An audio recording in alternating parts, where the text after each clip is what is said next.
From the city of Peaky Blinders, Birmingham, England, I would like to introduce you to Paddy Danda. As the world becomes more automated and the robots take over, it's imperative that we build the right human skills for the future. So pull up a chair, grab a samosa or two, and make yourself very uncomfortable. A big question I often hear clients asking is, we're trying to shift our culture from here to here. And they'll come along and ask for help. But I always think, is training really enough to help shift a culture in an organization? And if not, what might help? I mean, in your experiences, Jill, because I know you've done some huge transformations and worked with some really big clients. Do you have any stories or examples of where you've done this well? And what were some of those ingredients that you used to help with that? Oh gosh, that's a difficult question. I'd say the more you can make learners aware of learning dynamics in the way I am now, I think that's helpful. It's not easy, but because learning is becoming more difficult, you have to broach the more difficult areas of it. I would say link it to business value. So you allow people to have purpose. You allow people to understand that what they're doing does help their organization. And I think increasingly, you're going to shift the learning culture if you link it to the employee value proposition, to your talent management strategy, to career frameworks. So you maybe 5-10 years ago, you would have said if you're linking learning to career management, you are as an organization encouraging people to leave. And we don't want to do that. Now it's the opposite. Talent is so tight. You're under a lot of very reasonable ethical obligation to reskill people, to upskill them. So if you want to mature your learning culture in today's world, I would absolutely relate it to employee value proposition, to talent management, career frameworks, purpose of the organization, growth of the organization. If people want to now, especially post-COVID, get up and feel the purpose of their organization.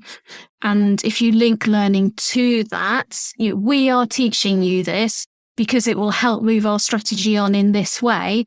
And if we move our strategy on in this way, it will help the performance of our company. And why wouldn't you want to work for a growing, exciting company with a future? So that's what I would do now. I think in the past, what it's taken to move on a learning culture has been very different. I think maybe in the past, the near past, maybe just pre-COVID, it was a lot to do with systems. Having LMS, having learning tools, having all of that infrastructure that gave people a lot of choice around their learning. But we haven't got time to feel that we can indulge in learning when we want to. We'll always find something else to do rather than learn. So yeah, in the past, the learning culture could have been moved on and was moved on with a lot of infrastructure. Now I think it's moved on by aligning it to everything else that's got people in the world in it, in your organization. Yeah, I was looking at some research from Deloitte, which was published a few years ago, and they were talking about how the average worker, knowledge worker, spends just 1% of their working week on formal learning and development, which actually equates to about 24 minutes a week. So not much time at all. That's like the time it takes me to have a sandwich and, eat my lunch. And so if we're trying to shift mindsets, culture, all of those good things, that's a very small window of opportunity where we've got to really get that individual excited enough to want to learn and then take action. Remember the days in 3N where they said 5% of the time could be used on innovation. You don't have to be accountable to anybody for it. It can be the wackiest thing that you've ever thought of. Maybe that's what we need to do with learning. We need to say, you really do need to spend more than your 24 minutes because we absolutely know that investing in you will work. And we don't need to know the exact outcome of that hour session or 2-hour session, whatever, or 5% of your time that you spend on learning. We do want you to discuss it with your line manager, to discuss it with your peers, to try and make that time increasingly efficient, maybe through understanding what motivates you. But maybe we need to time box it.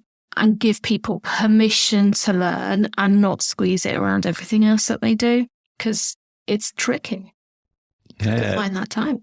Absolutely. And I think sometimes we do need to just get creative and, explore different avenues and ideas. Some of them are going to be fruitful, others aren't. And it's just giving people that space, isn't it? So, Jill, I know you're very passionate about leadership. So my sort of final couple of questions, could you tell us, based on your insights that you're seeing, what is the leader of the future? So in terms of their skill set, what things should leaders really care about if someone out there is in that leadership position? It doesn't have to be a C-level leader. It could be regular managers or team leaders. But what are some of the things that people should care about, especially in the digital revolution that we're living in?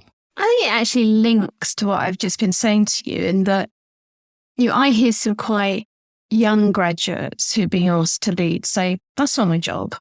I've only been in here for 2-3 years. I'm already going on a leadership course. Isn't that what happens at the top? You're kind of not paying me enough to lead.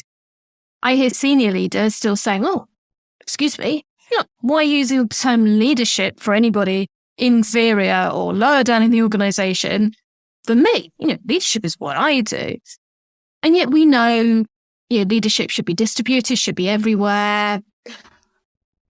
To answer your question more directly, I don't think it's a skill set. I think it's increasingly a mindset. It's to use perhaps another cliche as a growth mindset, leaning into opportunities, making sure that you don't lean in so often that you end up being burnt out, that you manage your resilience to lean into new situations. Above all, though, I think it goes back to that learning series about your authentic self. Because you can think of leadership as a lack of leadership. We all sit and admire the Obamas of this world and maybe forget, or have some sort of role model such as Obama, and forget that he used to spend hours apparently practicing his speeches that sounded so effortlessly to us. Now, as a manager, when do we practice what we say or talk about in the podcast anywhere near as much as we should do? But if you don't think of leadership as a lack, but think of it as something that you can always gain to make yourself more the type of person you want to be, then it becomes empowering. You start to own it. You start to be in control of it. And what I'm hearing from people is, maybe I've lost control because I'm being told to be a leader and I don't quite know what it means. I don't know what it wants to mean, what I want it to mean. So I would stand back and say, whenever anybody talks to leadership about leadership to you, think of it as an opportunity to become the type of person you want to become. Because leadership is about freedom. It is about mindset. It is about leaning in. It is about opportunities. It's not about the routine that management is about. As much as management is needed, I don't like this. You have leadership and you don't have management. You have management and you don't have leadership. Some organizations will see leadership as part of management. Some will see it as slightly overlapping Venn diagrams. Some people put management within leadership. All of those might vary per sector and per company.